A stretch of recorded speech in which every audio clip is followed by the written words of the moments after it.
I thought that question was a good question. Shall we hit it? What are we here? What are we here to do? Okay, so I'll give you like several answers. Yeah. And kind of triangulate, and some will be like from my tradition, and some. Can you say, Eric, in one sentence, what we are here to do, and then we can elaborate?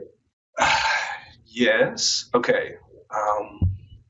I want to give you my answer, but I don't want to. So technically, we would say Eric was created for God to experience himself or itself.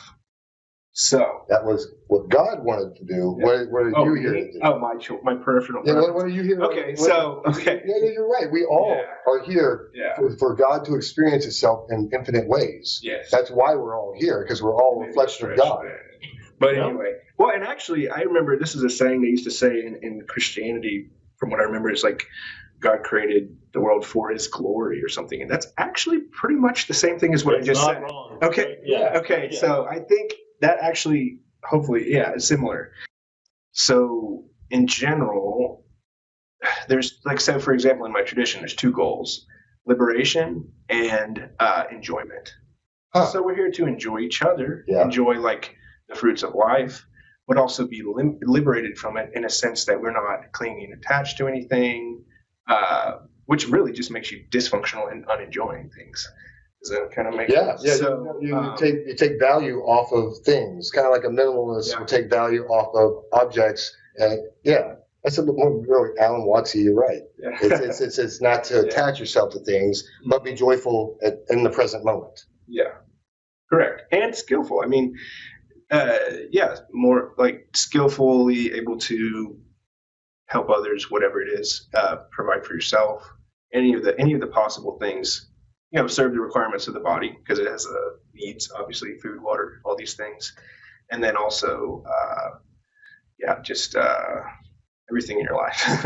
So what is the object to overcome in human existence? Traditionally, the notion of self. So ego. Yeah, that would be the object or the obstacle. And then, that's the biggest. And then beyond that, though, like just everyday obstacles, like simple acquiring food and things like that. But that's like a mundane level. That's like a base level. Right. So I like to just include that because it does exist. But I think that we all get better at that simply by learning self. Yeah. Or the lack of self. Yeah. Whichever way you want to identify. Yeah. Right. So that's so when because like for me, if you were to ask me the same question, what are we in this life to do? I would have said to find compassion and empathy, and that kind of we can. That's knowing. That's a positive way of what I said negatively. So I said to see through the illusion of self, and you said compassion and empathy, which is finding the same thing. It's finding, we're finding, yes, exactly, and that's what I find interesting about. See, I don't hold a Western or Eastern belief system. I don't. I came up not knowing and not caring about either, and I've learned just my own whatever you call spirituality through my own discernment. Rangeism. Rangeism. So I think we all do. And we all do. We all should. Yeah. We have our base roots though, and my base roots. It just comes from plant medicine. I mean, that's how quickly it started. I never had any roots before, where you have the Christian Western roots and you have the Eastern, Hindu roots? Mixed in early. Well, right. I think that helps us all find ourselves through that. Yeah.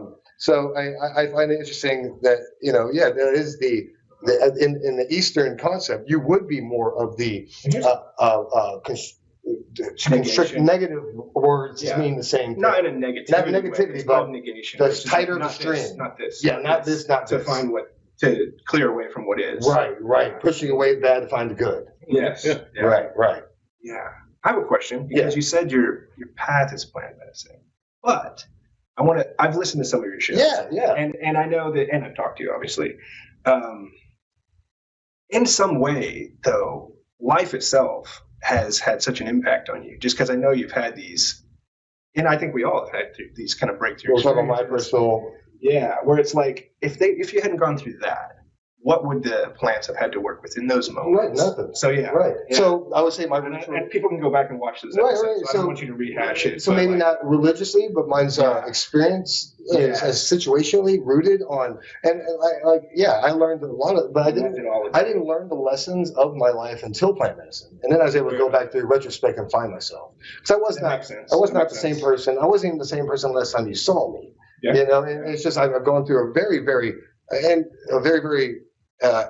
accelerated plan because of plant medicine and DMT. But I guess I'm fascinated because I sit here between two views of literally hemispheres of thought, Eastern and Western, and I find myself incongruent to both. And I like that because I will say that I've studied more books in the Eastern than I have in the West because I've read the Bible. There's only one really that you work with. It's called the Bible. But in Eastern, there are so many books and thoughts and religions that kind of go to the same thing, but have their own individual ways to getting there. But it's usually through the forced route, not the forced route, but the hard route. The hard route of you need to find the pain, deal with the pain, get rid of the pain, focus on not getting the pain, and there you'll find your enlightenment through there. And that was kind of what was kind of so relatable. Why I kind of related to it probably is what made me think of your life, because I was like, you did go through suffering. I did a lot of suffering. Right. Right. So maybe that's why you brought it. Yeah. But it wasn't never rooted in a certain topical ideal. Yeah. It wasn't. I didn't root it from any ideal. You know. Right.